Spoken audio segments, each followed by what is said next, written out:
તો આજે હું જોવાનું છું કે હું 30 રૂપિયાની અંદર ભરપેટ નાસ્તો કરી શકું છું કે નહીં. હા, તમે સાચું સાંભળ્યું, 30 રૂપિયાની અંદર ભરપેટ નાસ્તો, એ પણ કઢીના અંદર. તો આજે હું જોવાનું છું કે કરી શકાય છે કે નહીં ને આ પોસિબલ છે કે નહીં. તો ફટાફટ તું મારી લોકેશન પર આવી જાઉં છું, જે મારા ભાઈબંધે મને બતાવ્યું કે અહીંયા કને 30 રૂપિયાની અંદર અનલિમિટેડ નાસ્તો આપવામાં આવે છે. પહેલાં તો મને લાગ્યું કે મજાક કરતો હશે, પણ અહીંયા કને ભીડ જોઈને હું સમજી ગયો કે અહીં ચોક્કસ કંઈક સારું તો મળતું જ હશે. હું ફટાફટ અહીંયા આવું છું ને આપણે પહેલાં તો લોકેશનની વાત કરી લઈએ. તો આપણે જે ભાગ્યોદય હોસ્પિટલ છે આપણું, તેની ડાબી બાજુ જ્યાં સમોસાની લારીઓ ઊભી રહે છે, નાસ્તાની લારીઓ ઊભી રહે છે, ત્યાં કને આ ભાઈ ઊભા રહે છે, જેમનું નામ છે પ્રજાપતિ સમોસાવાળા.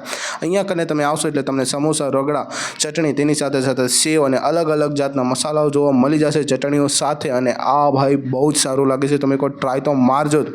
એટલું જ નહીં, હવે તમે એવું કહેશો કે એનો સ્વાદ કેવો હતો, તો તમે સ્વાદ તો ભાઈ મારા જે ભાઈબંધનો રિએક્શન જોઈને સમજી શકો છો કે કેવો સ્વાદ તો હોય છે. હવે પેટ ભરીને મળ્યું કે નહીં? હા ભાઈ, પેટ ભરીને મળે છે, કેમ કે અહીંયા તો મળે છે અનલિમિટેડ રિફિલ. હા, જેટલી વાર જઈને રગડો લેવો હોય તેટલી વાર લઈ શકો છો.